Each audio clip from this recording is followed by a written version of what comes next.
Hello aspirants. इस video में हम एडिटोरियल्स और क्वेश्चन बैंक डिस्कस करेंगे 15 दिसंबर के। हिंदू एडिटोरियल पहला एडिटोरियल है डिमोनेटाइजेशन डिफ्लेशनरी शॉक। सो ये सीपीआई रिटेल इन्फ्लेशन जो हमने 13 दिसंबर में न्यूज में डिस्कस किया था उसके ऊपर है कि सीपीआई बेस्ड रिटेल इन्फ्लेशन अभी 2 ईयर लो पे 3.63% पे नवंबर 2016 के लिए। तो सीपीआई कंज्यूमर प्राइस इंडेक्स होता है, तो ये प्राइस इंडेक्स डिटरमिन होता है काफी सारे जो कमोडिटीज कंज्यूमर्स खरीदते हैं उस पे।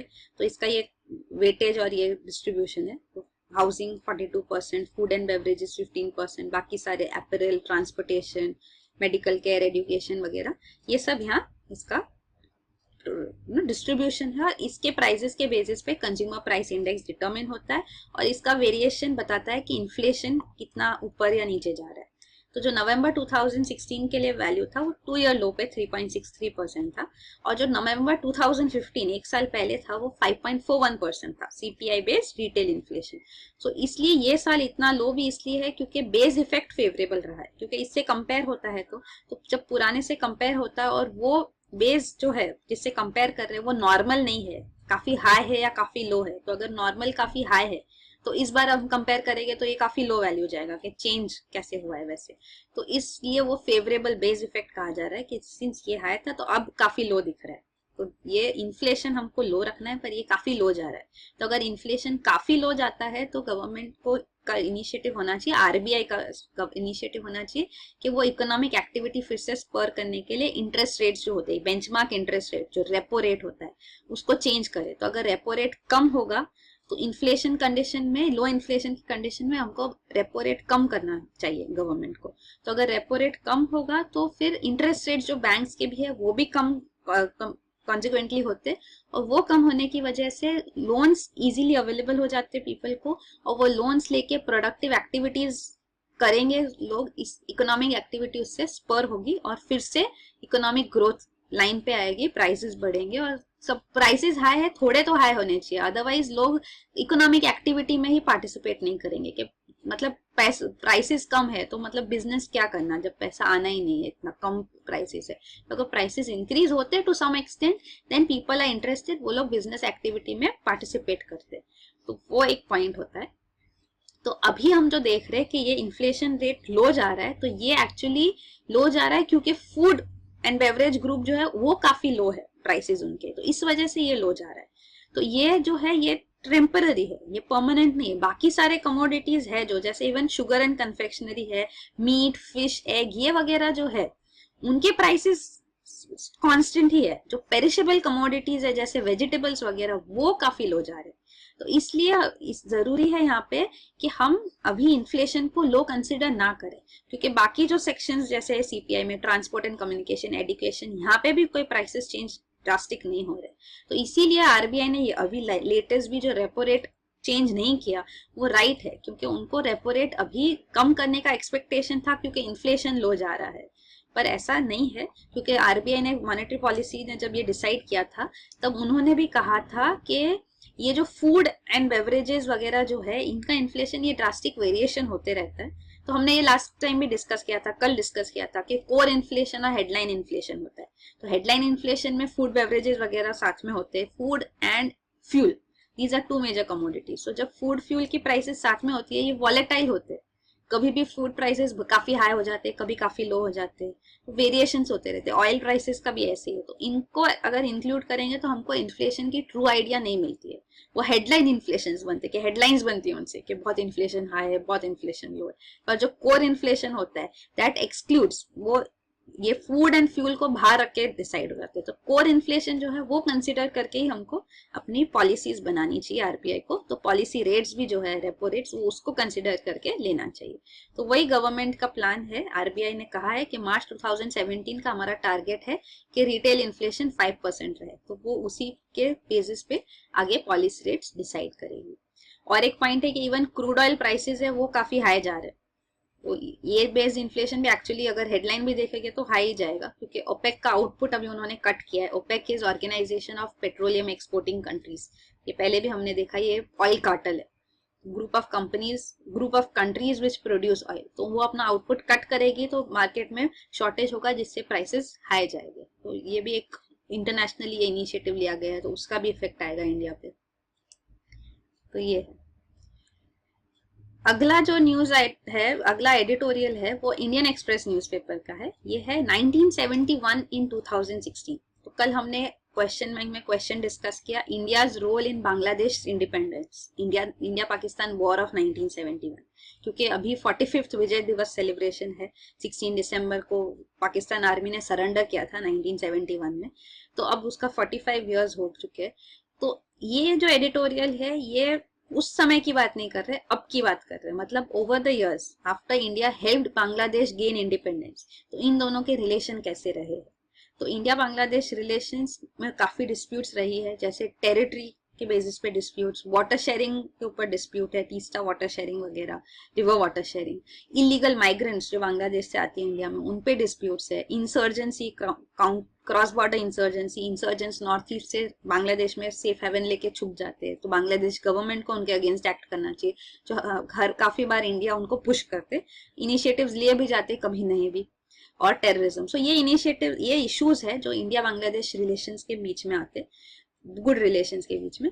तो इनमें से एक पॉजिटिव डेवलपमेंट जो हुआ है टेरिटरी बेस्ड, वो है रिसेंटली जो लैंड बाउंड्री अग्रीमेंट साइन हुआ। तो ये लैंड बाउंड्री अग्रीमेंट काफी सालों से पेंडिंग था, अब फाइनली साइन हुआ है। ये क्या है लैंड बाउंड्री अग्रीमेंट, हम देखेंगे।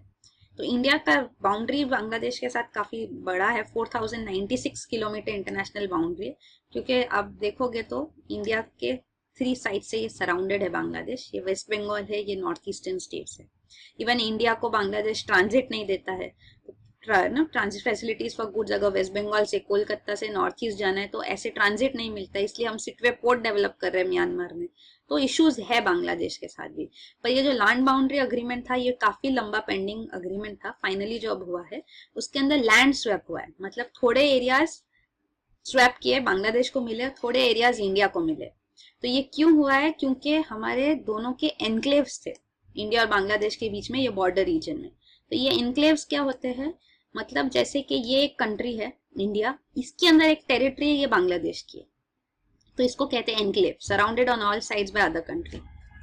और इतना ही नहीं, ये एनक्लेव जो है वो first order, second order, third order enclaves है। मतलब कि ये इंडिया है, इंडिया में एक एनक्लेव है जो बांग्लादेश का है, ये बांग्लादेश के एनक्लेव के अंदर एक रीजन है जो इंडिया का है, और ये इंडिया के रीजन के अंदर एक पूरा एनक्लेव है जो बांग्लादेश का है। These are various orders of enclaves। तो ये सब हुआ कैसे, उसके लिए हिस्टोरिकली एक रीजन रिस्पॉन्सिबल है जो पॉपुलरली माना जाता है कि यहाँ पे 2 राजा थे इन रीजन्स में, एक राजा ऑफ कूच बिहार और एक महाराजा ऑफ रंगपुर। अब इन दोनों के बीच में गेम्स होते थे, जैसे कार्ड गेम या चेस गेम। तो इसमें वो लोग स्टेक रखते थे, दाव पे लगाते थे, तो लैंड दाव पे लगाते थे। तो अब समझो ये लैंड, इस महाराजा ने ये लैंड अपनी टेरिटरी में दाव पे लगाया, तो अब वो हार गए तो ये दूसरी कंट्री को, दूसरे महाराजा को चले जाएगा। फिर अगली बार जब खेल रहे तो यही लैंड के अंदर एक पार्ट उन्होंने दाव पे लगाया, तो अगर वो हार गए तो ये उनको फिर से चला गया, ये उन्होंने लगाया। तो this has resulted in this complicated enclaves. और जो ये एनक्लेव्स अभी तक चले आ रहे थे, इनकी वजह से जो ये रीजन्स में लोग रहते थे, ये उन लोगों का कोई सिटीजनशिप ही नहीं था। क्योंकि अगर ये रीजन है जो पूरा इंडिया से सराउंडेड है, तो अगर ये बांग्लादेशी नेशनल्स बोले भी जाए बांग्लादेश का कोई गवर्नेंस यहाँ नहीं होगा, तो वो रिकॉग्नाइज ही नहीं हो पाते थे। और अगर इंडिया का एनक्लेव यहाँ बांग्लादेश में है तो वह इंडियंस, उनको ना इंडियन सिटीजनशिप मिलती थी ना बांग्लादेशी, तो they were citizen less for so many years now. तो अब इसको फॉर्मलाइज किया जा रहा है, इन एनक्लेव्स को सेंसिबली एक्सचेंज किया जा रहा है, जिसकी वजह से ये सिटीजनशिप भी इनको मिलेगी और ये पूरा जो इश्यू है वो रिजॉल्व हो जाएगा। तो ये किया गया है ये सारा। तो ये एक इशू इंडिया बांग्लादेश रिलेशन के बीच में, लैंड बाउंड्री अग्रीमेंट, जो अब फाइनली रिजॉल्व हो गया है।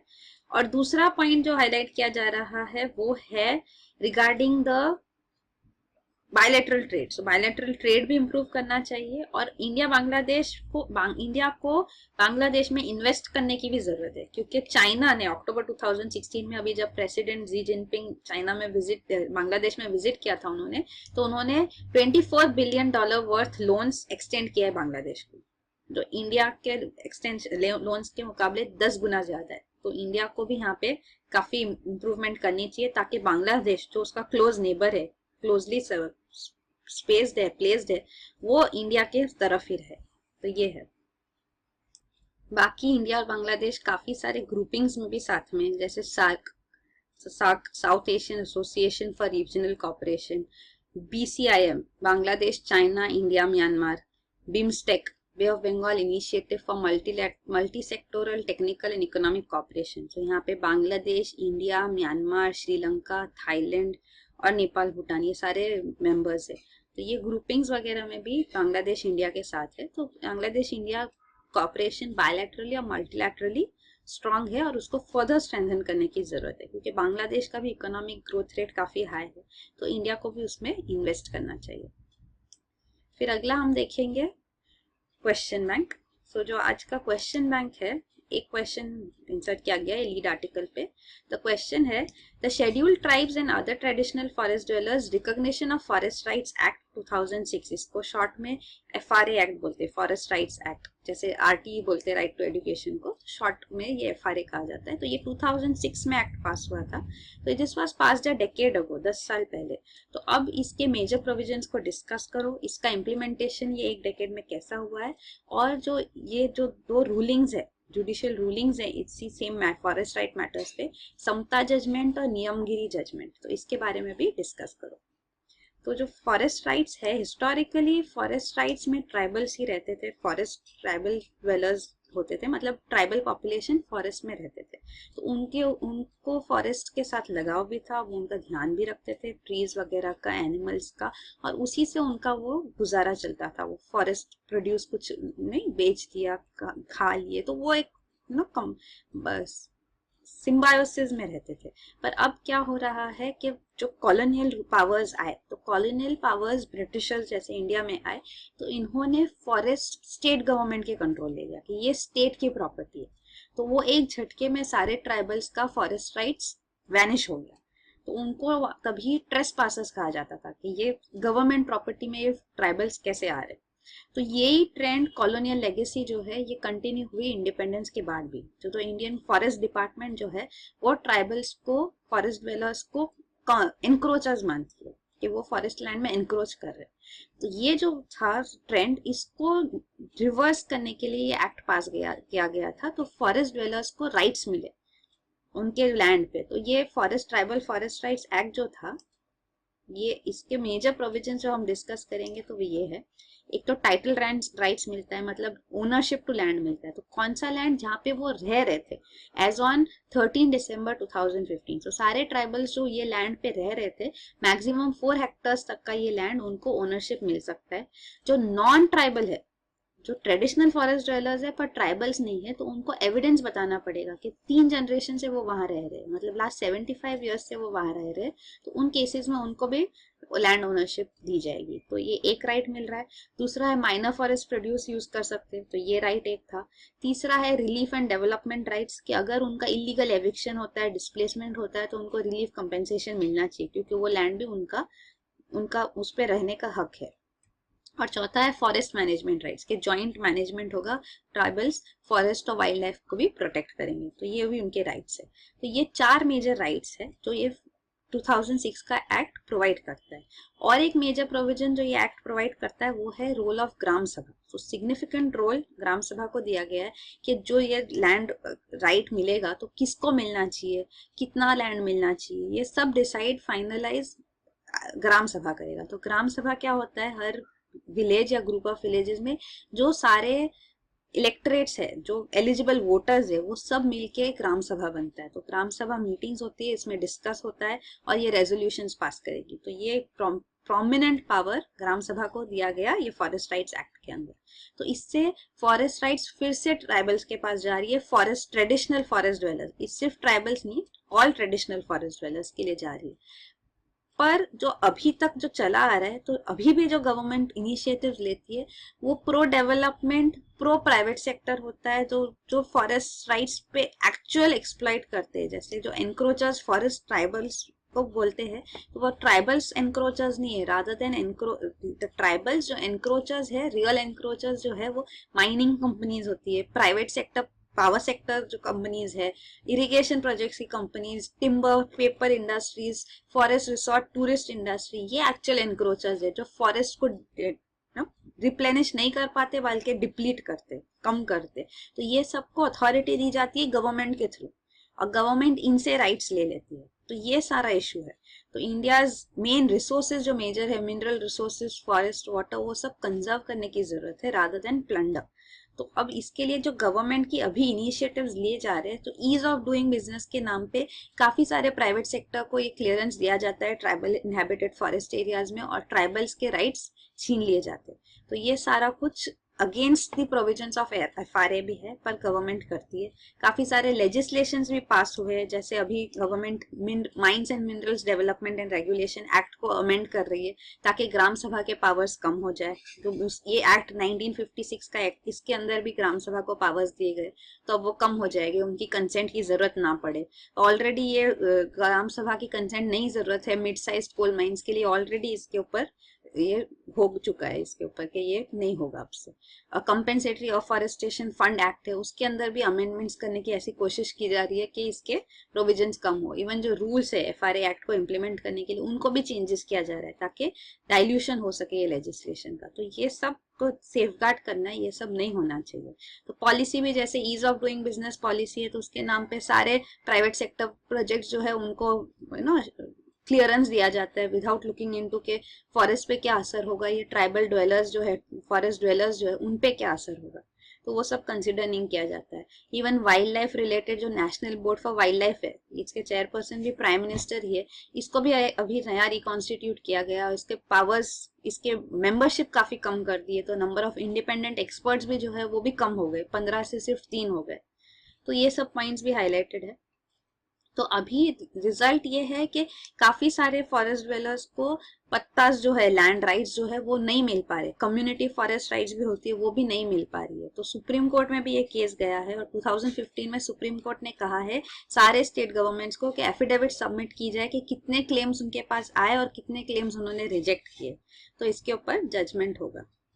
तो पहला केस जो था समता जजमेंट 1997 का, तो ये समता एक NGO थी जो ट्राइबल पीपल के राइट्स के लिए आंध्र प्रदेश में वर्क करती थी, और उन्होंने देखा कि यहाँ काफी सारा लैंड इनसे लिया जा रहा है और नॉन ट्राइबल पीपल इनका लैंड अक्वायर कर रहे हैं, एक्सप्लॉयटेशन हो रहा है इनका।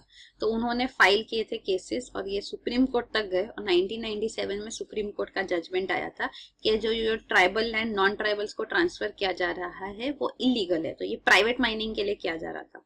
तो फॉरेस्ट प्रोटेक्शन एक्ट के अंदर माइनिंग रिजर्व एरियाज में प्रोहिबिटेड था, और जो mines and minerals regulation and development act था 1956 के अंदर, ये ऑलरेडी अभी भी है। ये एक्ट के अंदर no person is allowed mining in these areas ऐसे मेंशन था। तो ये पर्सन गवर्नमेंट आर्ग्यू कर रही थी, जो स्टेट गवर्नमेंट, कि ये पर्सन में गवर्नमेंट नहीं इंक्लूडेड है, person is not allowed but government can make changes, government is allowed.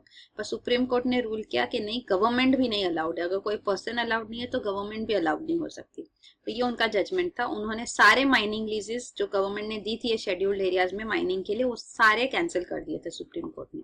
तो ये एक लैंडमार्क जजमेंट था, समता जजमेंट ऑफ 1997, जिसमें ट्राइबल राइट्स अपहोल्ड हुए थे। उन्होंने इवन जो ये ग्राम सभा है उनका रोल भी अपहोल्ड किया था, क्योंकि PESA panchayat extension to scheduled areas act है, उसके अंदर भी जो ट्राइबल एरियाज है, ट्राइबल्स के राइट्स अपहोल्ड करने चाहिए। और ग्राम सभा के पास जो सिग्निफिकेंट पावर्स है to preserve and safeguard community resources, वो इम्पोर्टेंट है, उसको हाईलाइट किया गया था। तो ये रूलिंग 1997 का है, पेसा एक्ट 1996 का है। दूसरी रूलिंग जो इम्पोर्टेंट है वो है नियमगिरी जजमेंट 2013 की। इसके अंदर भी ट्राइबल राइट्स फॉरेस्ट के ऊपर अपहोल्ड किए गए थे। तो ये फॉरेस्ट राइट एक्ट के अंदर ही था, 2006 के एक्ट के अंदर। तो इसमें देखा गया था कि जो ओडिशा गवर्नमेंट वेदांता ग्रुप को माइनिंग लीजेस दे रहे थे, बॉक्साइट माइनिंग प्रोजेक्ट था वेदांता ग्रुप का ये, तो इसके अंदर वो लोग ग्राम सभा से जो अप्रूवल लेने की जरूरत थी उसको बाईपास कर रहे थे। मतलब ग्राम सभा से वो परमिशन लेने को रिजेक्ट कर रहे थे, निग्लेक्ट कर रहे थे, डायरेक्ट माइनिंग प्रोजेक्ट अलोकेट हो गया था। तो इसके ऊपर केस गया और सुप्रीम कोर्ट ने कहा कि नहीं, ग्राम सभा का रोल इम्पोर्टेंट है, वो डेमोक्रेटिक डिसीजन मेकिंग बॉडी है और उनके परमिशन के बगैर ये नहीं हो सकता, क्योंकि ये प्रोविजन है ऑलरेडी एक्ट के अंदर। इवन पेसा एक्ट को भी यहाँ रेफर किया गया कि सारे डेवलपमेंट प्रोजेक्ट्स के लिए मैंडेटरी है कि ग्राम सभा का परमिशन लिया जाए।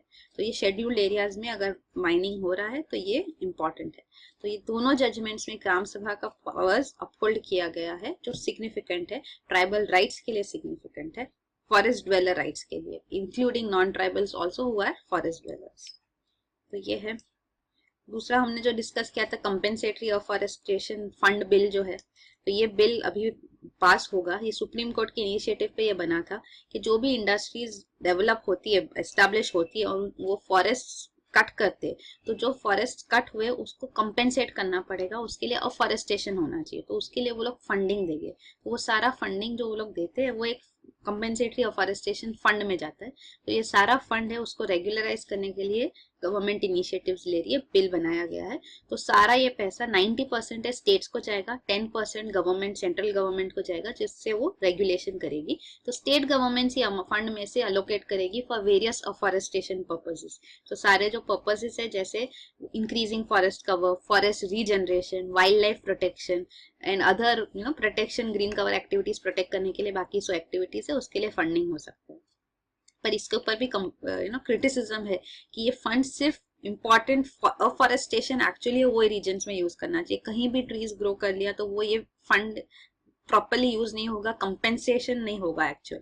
तो इसीलिए ये स्ट्रिंजेंट हो इम्प्लीमेंटेशन के फंड किस लिए अलोकेट किया जाए, वो काफी इंपॉर्टेंट है। तो जैसे वाइल्ड लाइफ प्रोटेक्शन वगैरह ये क्रिटिसाइज भी किया गया है कि फंड सिर्फ ऐसे ही डिसिपेट हो जाएगा तो इसका कोई सेंस नहीं बनेगा, कंपेंसेशन एक्चुअली नहीं आएगा इन ट्रू सेंस। तो ये है कंपेंसेटरी अफॉरेस्टेशन फंड बिल। तो काफी सारा पैसा अक्यूमुलेटेड है, 40,000 करोड़ है जो इस फंड में अभी तक अक्यूमुलेट हो चुका है। तो अब देखते हैं ये बिल पास होगा, उसके बाद इसका यूटिलाइजेशन कैसे होता है। ये पूरा डिटेल एक क्वेश्चन में डिस्कस किया गया है। ये 3 अगस्त 2016 का asia.com पे क्वेश्चन बैंक में है। तो ये आप पूरा देख सकते हैं यहाँ पे डिटेल से, major provisions of the bill passed and the contentious provisions. फिर दूसरा माइनिंग का जो है, mining and mineral, mines and minerals development and regulation act जो 1957 का है, उसके लिए भी गवर्नमेंट ने ऑर्डिनेंस पास किया था ताकि माइनिंग के लिए जो ये जो प्रोविजंस है ग्राम सभा रिलेटेड भी, तो वो सब बाईपास किए जाए और अलोकेशन क्विक हो, तो ये डिलेज जो होते हैं माइनिंग प्रोजेक्ट्स में वो ना हो। तो ये ऑर्डिनेंस भी हुआ है और अमेंडमेंट भी इनिशिएट किया है गवर्नमेंट ने। फिर अगला है ये पेसा एक्ट के बारे में भी है, तो 1996 का है। तो इसके अंदर भी ग्राम सभा को सिग्निफिकेंट पावर्स दिए गए हैं। तो ये शेड्यूल्ड एरियाज के लिए एक्ट है, पंचायत जो शेड्यूल्ड एरियाज में भी एक्सटेंड होगा, तो उसके लिए ग्राम सभा अप्रूव करेगी। काफी वेरियस प्लान्स, प्रोजेक्ट्स जो है डेवलपमेंटल प्रोजेक्ट्स, वो ग्राम सभा के थ्रू अप्रूव होंगे। बेनिफिशियरीज कौन होंगे वो भी ग्राम सभा डिसाइड करेगी। और इवन इट विल बी ग्राम सभा which will be responsible for resolving disputes. जो भी डिस्प्यूट्स हो गए वो ग्राम सभा रिजॉल्व करेगी। और सारे जो नेचुरल रिसोर्सेज है उनका पूरा कमांड ग्राम सभा के पास रहेगा। तो ये सारे प्रोविजंस पेसा एक्ट के अंदर भी है। तो ये सारे इंपॉर्टेंट प्रोविजंस है, जैसे कंपा, पेसा, फॉरेस्ट राइट्स एक्ट, ये सारे काफी इंपॉर्टेंट प्रोविजंस है। इवन MMDR काफी न्यूज में बिकॉज ऑफ द अमेंडमेंट। तो ये सारे आपको पता होना चाहिए। तो यही आज के लिए, थैंक यू।